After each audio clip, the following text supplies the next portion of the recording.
part of the brain houses your emotions. All of your facial expressions that you may have all relate back to something coming out of there. Fear, you have a look on your face when you're afraid. Surprise, happy, sad, angry. The amygdala is where that's housed.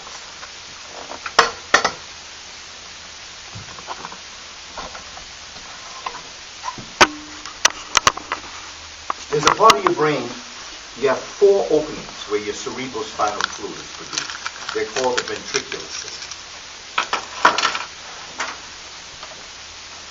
Ventricular system. See, this is why we were speaking. I'm about academic excellence. I'm about science. Yeah, I want culture. The culture is to a human what water is to a fish. Yeah. But I'm about academic excellence first. I want us to study science and math. I want us to become literate in all languages. But let's start with the one that we think in. Bilingual education is a very interesting concept because I was part of the bilingual department, and bilingual, they don't know how to teach bilingual. You have skills, you have strategies. You're born with skills. Can't teach skills. Strategies is what you teach. A child that speaks a different language than the dominant culture, let us use Spanish as an example. And let's take addition. This system is attempting to dominate the mind by having children learn math in English. I am saying no. Learn math in Spanish, translate that skill through a strategy into English. You have to learn in the language that you think. That's why I always ask my students, when something really is happening, it's exciting, it's emotional, what language are you thinking? And that's the language that you're going to operate your cultural common sense from. When people dominate a people through language, they are forbidding that person to act natural. Because you cannot act natural if you are acting in a language that you do not think. I'll give you an example. Grew up in my neighborhood, right? Had a brother, good buddy of mine, Jose. I used to go to Jose's house. Somebody tell a joke. Before I understood Spanish, I'd say, oh,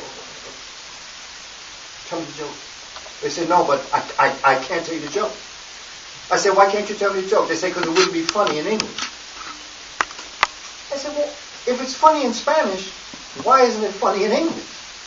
And that is because language is the doorway to culture. The same way if you rap in English and you rap in Spanish, the words that you're going to rhyme is not going to be the same. So even your rap is going to be different as it relates to the language that you speak. We can have a poem, I remember, The Tree and Me. But you can't have that poem in Spanish because the word for tree don't rhyme with me. You see? And that goes for many languages. That's not to say that you couldn't put something together in the language that would relate to a similar situation, but it's not going to be called The Tree and Me. And that's how the brain functions. And that's why we have to understand how the brain functions when we're trying to relate. And for those of us who are into rap, into spit, that's what you should be thinking about as you're developing those words that you're saying. Very important.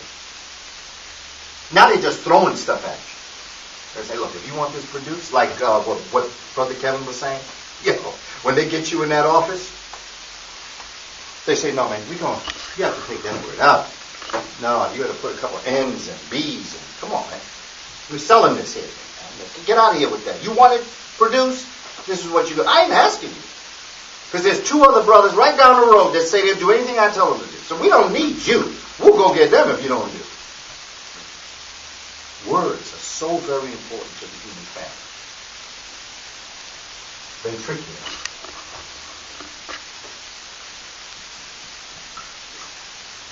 Ventricular system also located in the limbic system. You have 2 lateral ventricles. You have 1 third ventricle. and you have one foreventricle. Look like a bird. Lateral ventricles are in your brain, and they're expanded out like wings. And then the two lateral ventricles are joined by the third, and then the fourth is joined by the third. Looks like a bird. The bird wings, the bird's body, the bird's tail. That's how it looks in your brain. In your lateral ventricle, you have an area known as the hippocampus.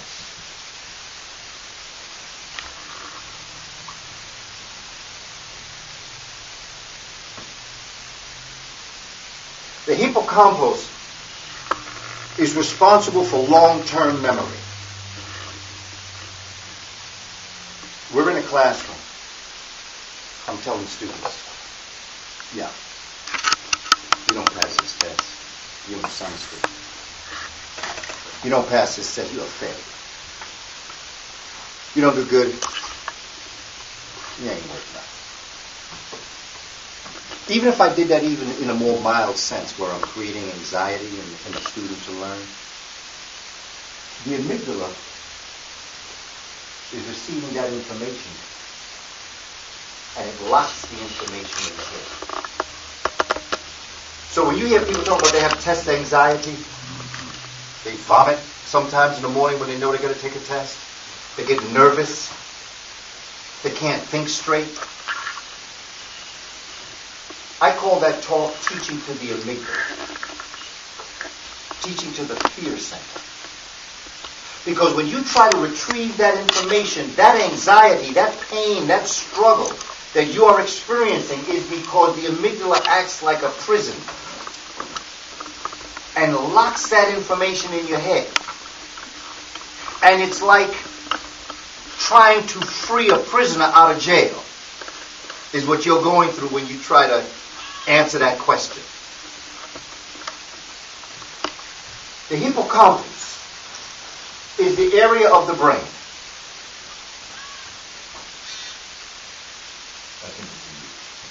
The hippocampus is the area of the brain. Is there a dictionary in the room? There better be. Because I, as a teacher, do not want to embarrass myself on film by misspelling the word hippocampus. So we can edit that. Okay. I do not want to embarrass myself, okay? Because I don't know what happened to quail with potatoes, so I ain't playing. Webster's new word. That's okay. They should have that word. Please, brother, can you look up the word? Yeah. Please, look. Please. Most busted up book in the room. Sister, I trust you. I just want to make sure. And what am I? In Spanish, it is compost. Compost, okay. So that's what I'm getting confused having with. that you have things Compost. in Spanish and English, that may be different to where you Okay. but either way, the case of time. Yes, but Quail got in trouble for misspelling that word. And I don't want to be on film misspelling that word. I'd rather let folk know, well, maybe it's better to check it. At least they know as an educator I'm smart enough to check what I may not be sure of, than think I got it right and I'm wrong. All right. I think that might be a little too advanced for Webster's New World Dictionary. It's the elementary edition. Okay. we got phones. Yes, we do. Okay. But we're going to continue talking about this because the hippocampus is the long-term memory. And the way in which I develop my classroom, and part of this strategy of methodology of teaching comes out of the idea that a child may be what they consider to be struggling with long division. It's all right. You're going to get it. Let's just walk through this.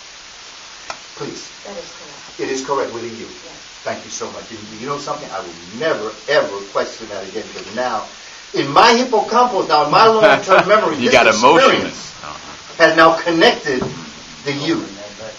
Now, if you start habla español, if you're speaking Spanish, you must not say pos. You must say pos. Pos. P-O-S. Okay.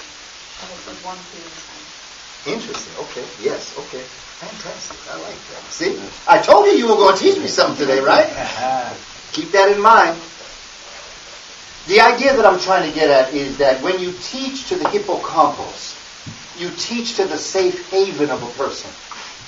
You create a safe haven in your classroom. How you speak to the students matters. How you address them matters. How you look at them matters. It matters. It really does. And you create an atmosphere that, I can do this. It's all right. Okay? I need help. But it's okay. Because there are times, as you have seen, see, I'm sitting up here teaching you about something, and I have my doubts. I have my questions. But it's all right. We found out. And that's what education is about.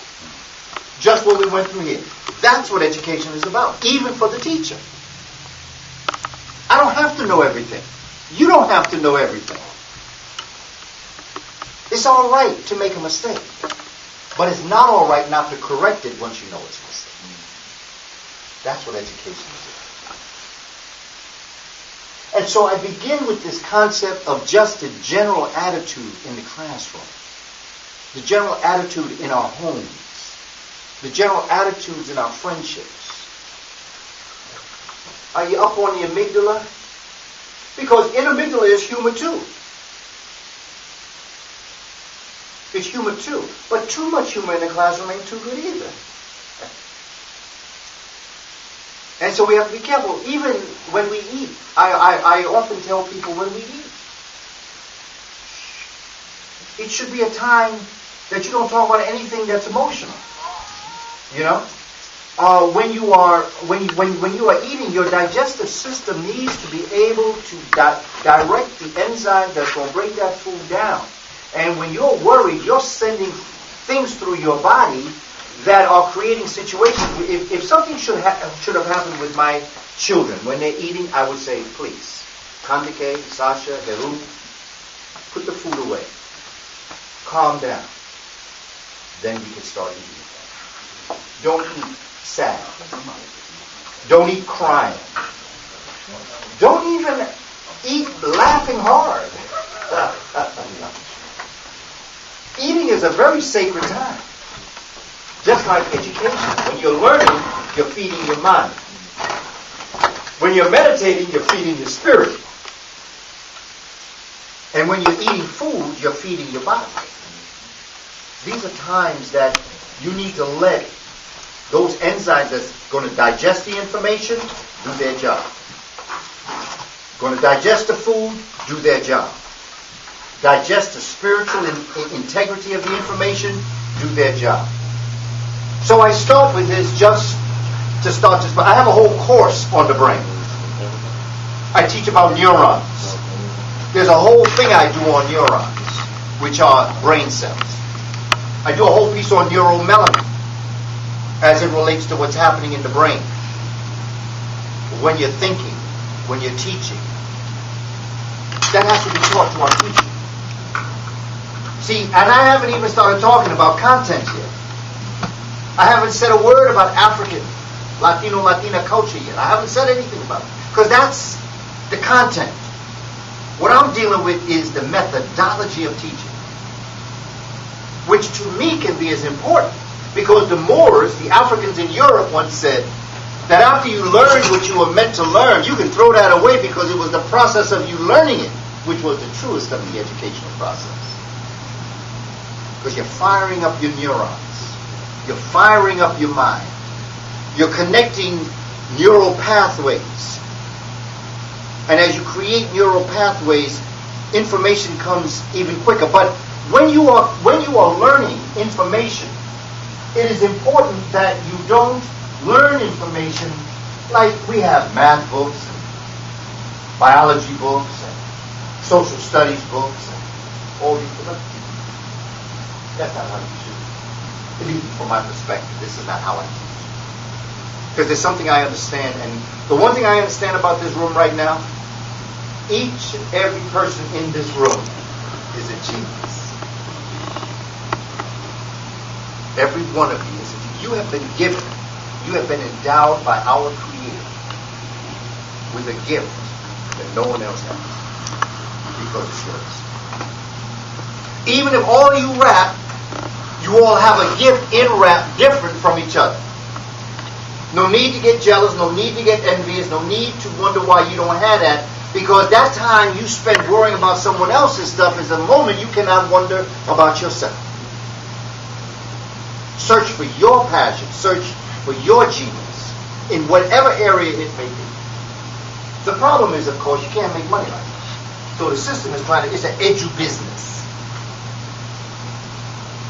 And as I say that everybody in here is a genius,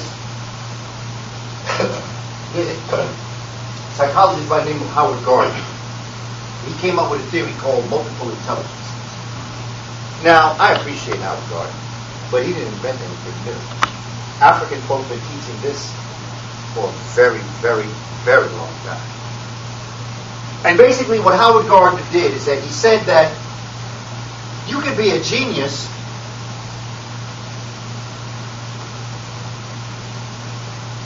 and there's more, but let's just say use the 7 that he gave us. And he said you could be a genius in music. You could be genius. The characteristic of that genius is rhythm. Rhythm.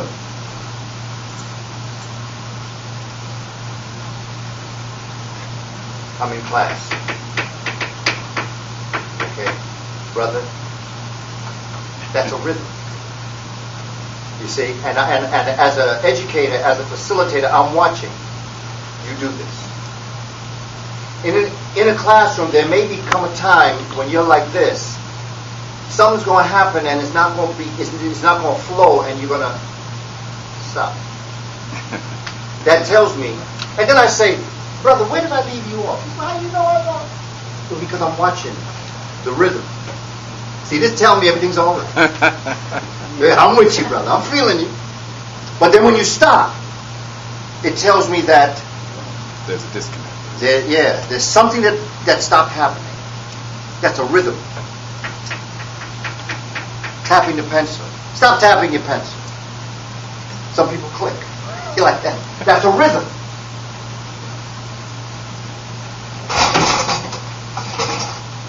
Sitting in class and suit like this. Like that. Okay. And then pretty soon they're like this. Now I know something good is happening. And then pretty soon it goes.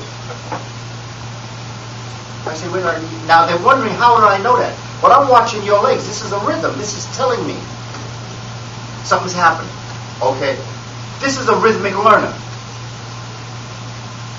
So if I give a homework assignment, I might say, instead of saying read chapter 2, I might say do a rap on chapter 2. And this way, in the development of that rap, you are telling me and assimilating the information that you are learning, but you're doing it through your passion, you're doing it through what you enjoy, and in that sense, you're learning. You're learning.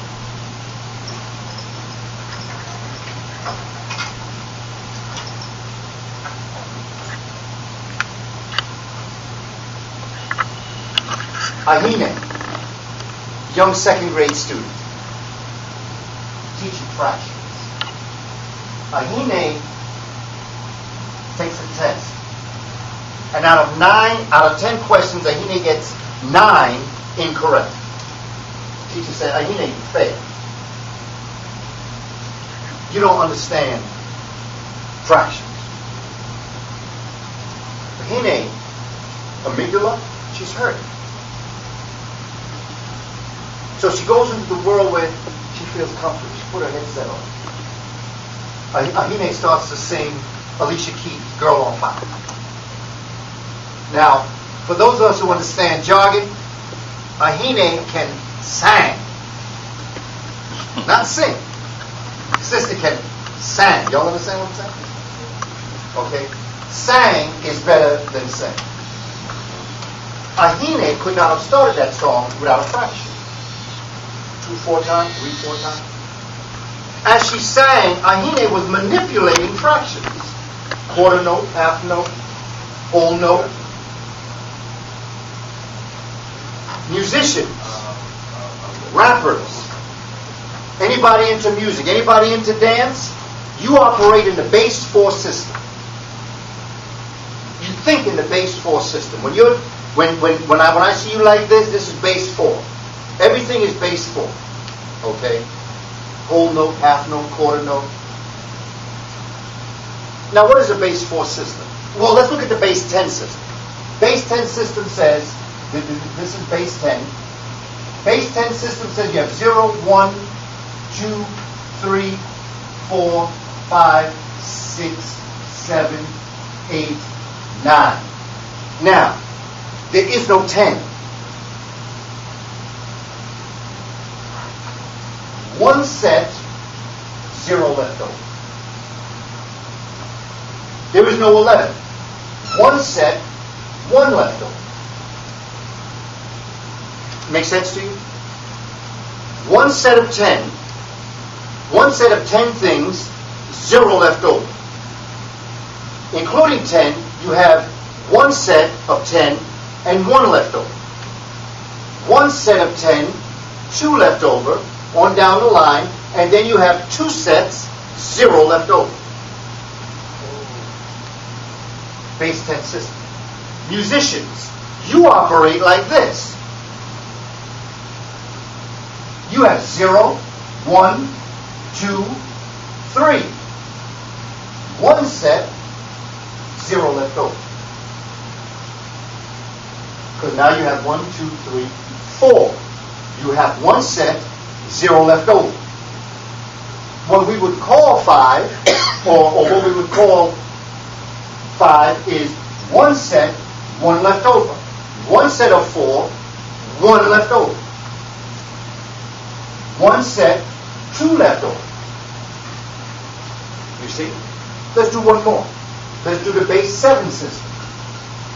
0, 1, 2, 3, 4, 5, 6. One set, 0 left over. 1, 2, 3, 4, 5, 6, 7. One set, 0 left over. What would be 8? One set, 1 left over. Think of a Hine who's being told she can't handle fractions. When she sings, she is fraction. Suppose in our school, we took the music teacher and the math teacher and brought them together to do staff development in order that when the student was in music class, they learned the fractions as it pertains to music. And then in math class, Ahine learned the fractions as it relates to, and Ahine would say in math class, wow, that's what Miss Stewart said in music class. Okay? And then when she's in music class, she said, wow, that's what Mr. So-and-so said in math class. What are you doing? You are immersing the student in a conceptual framework of fractions. It's not just, and then you could do, well, let's look at math. You could look at pies. You all had a pie today. Let's say there were 10 of you. You have to do 10 slices. But let's say somebody come late. And then you got 11 people. Now you got to figure out how you're going to chop that pie up into 11 pieces. That's the same thing as fractions. You have one whole, and then you break it down into its pieces.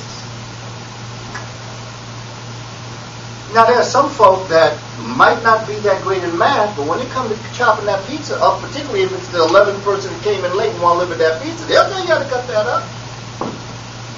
And they don't even need one of those guys that does it. They just divide that bad boy up into 11 pieces, good to go. Conceptual learning. So many of our young people are told, you're not intelligent, but you are. But there are different ways to learn something. It's not just the way the system has told you. You know why they tell you? Because they want to sell math books. And to make money, edu-business, they'll only let you know the one way to do it. Each and every one of us in this room is a genius. You got to find your passion. You got to find that area in you, and there's a math component to it. There's a science component to it. I had a student, Dad didn't live with him, but Dad used to come every 2 weeks. Dad loved to bowl. He used to take the young man bowling. And I knew because the young man was always so much greater on that second Friday when he knew Dad was going to come pick him up. He always talked to me about bowling. This is a real story. And one day I was downtown, Times Square, New York. For those, it's like a center where it's like an international hub where they sell everything because tourists come there. And I was passing an international magazine place, and I happened to look in and I saw a bowling magazine. And I went in and I bought it because I thought it was young, but I bought the bowling magazine. And I came back and I saw him. I said, "Hey, you ever saw this magazine before?" And he looked at it. His eyes, were shining. He said, "I never saw anything like that." I said, "No, that's it." He said, do you mind if I look at it?" I said, "Yeah, go ahead." Later on in the day, he came to me and said, "What does this word mean?" And I brought up the dictionary. We looked the word up. Okay. He knew what that word meant as it relates to bowling. He didn't know the word through the symbols, but he knew what the word meant. Long story short, over time he kept coming back. In fact, that magazine, I guess, I figured it was still at that point, because he used to go there and look back coming. It's all ragged after a while, a couple of days. And he came back, and one day his mother came to school. And she said, "Mr. Coleman, I don't know what you did, but every time I look at my son, I have to get him away from that magazine just to eat dinner." The story I'm telling is that I found out his passion and his love. For a young man that they said could not read, his introduction into reading was that bowling magazine. Because I tapped into his love. I tapped into what made him happy with Dad coming. He looked forward to this was something special to him. And what I'm saying is that our young people are not being introduced to the world of wisdom, knowledge, and understanding in an area where they feel most comfortable in. And that's sad. Because you see, the cure for cancer may come through a musical rhythm. It doesn't have to come in science. Albert Einstein said that imagination is better than knowledge. And that's what's missing in the system. To enjoy what you do. Have a passion for what you do. To approach you through your passion and not through what I want you to know. Interpersonal.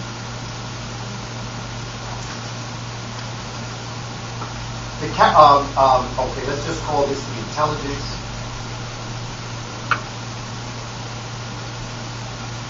And let's call this characteristic.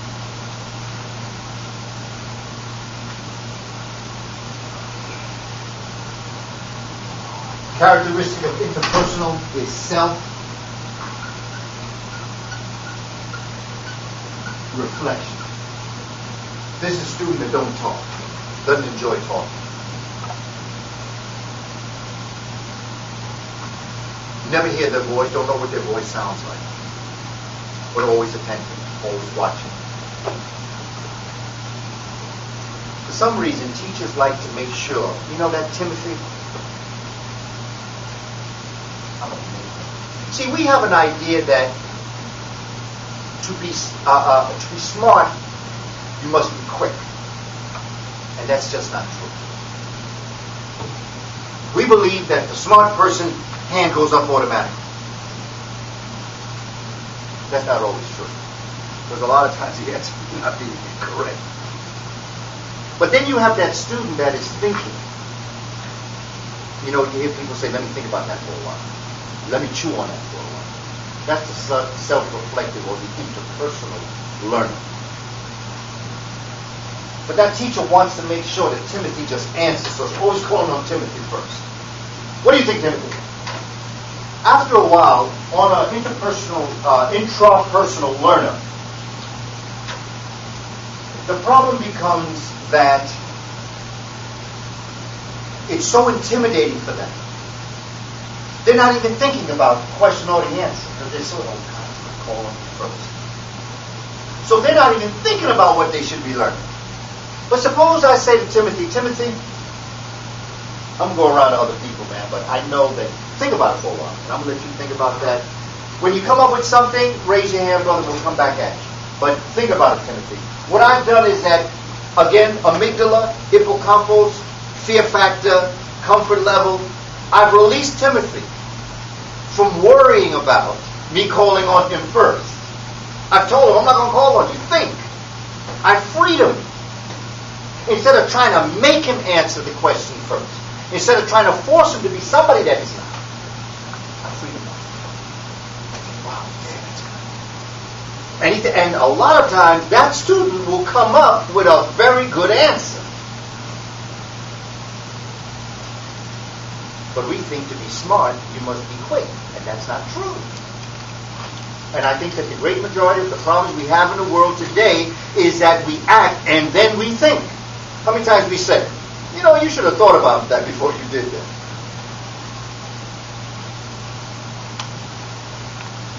Spatial.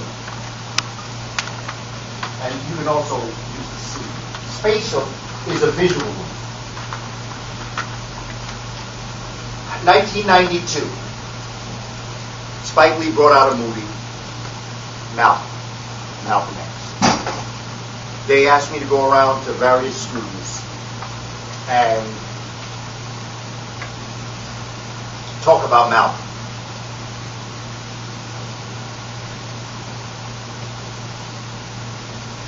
My mother used to get her hair done in a place called Loresa's in Harlem, New York. Between 120th and 121st Street, 7th Avenue. And every other Saturday I used to go with my mother. I was a young man. I used to go with my mother.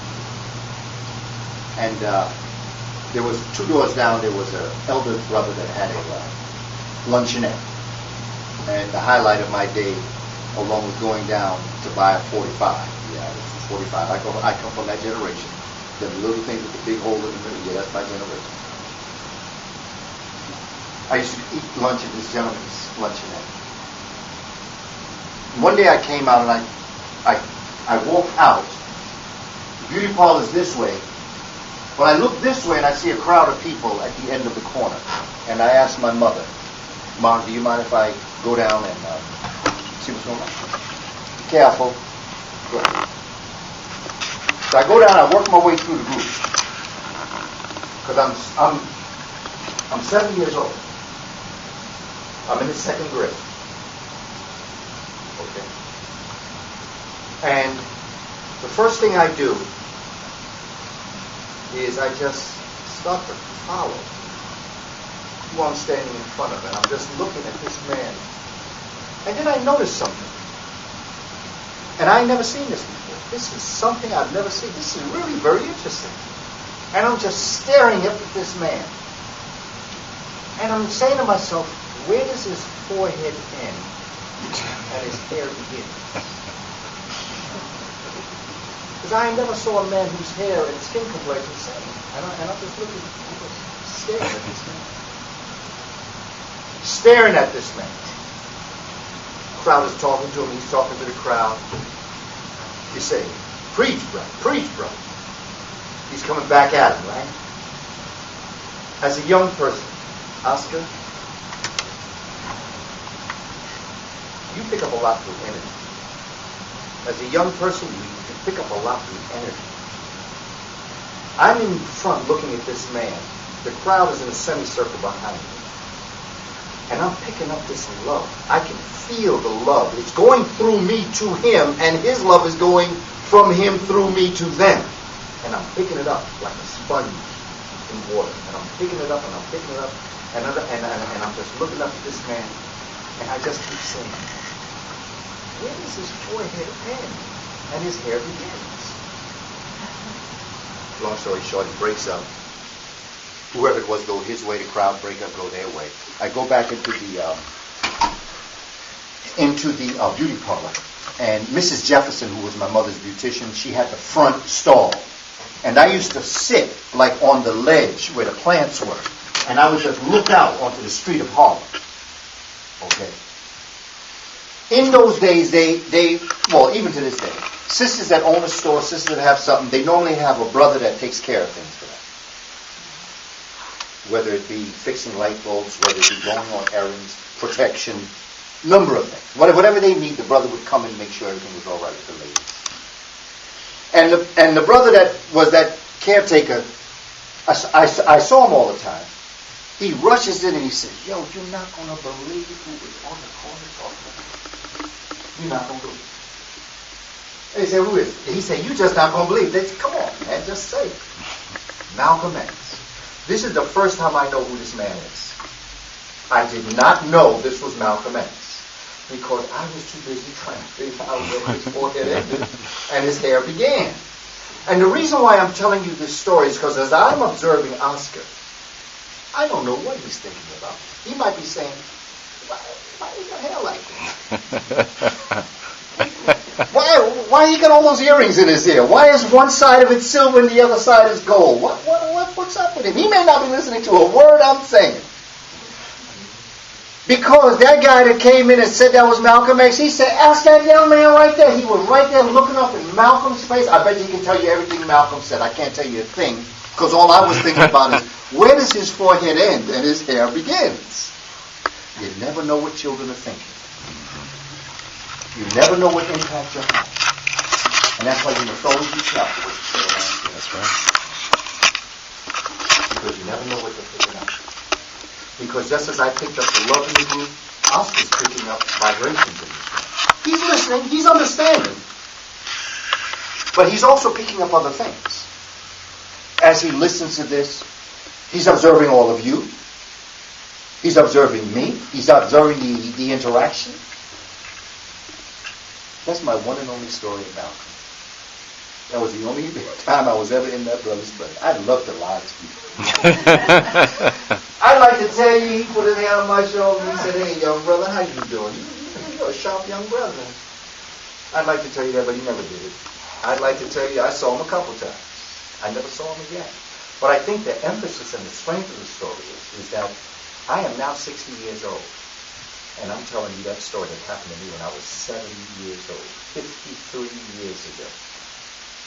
I still carry that story in my heart. And it's that important that I keep telling this story over and over again because that's what I base my education teaching on.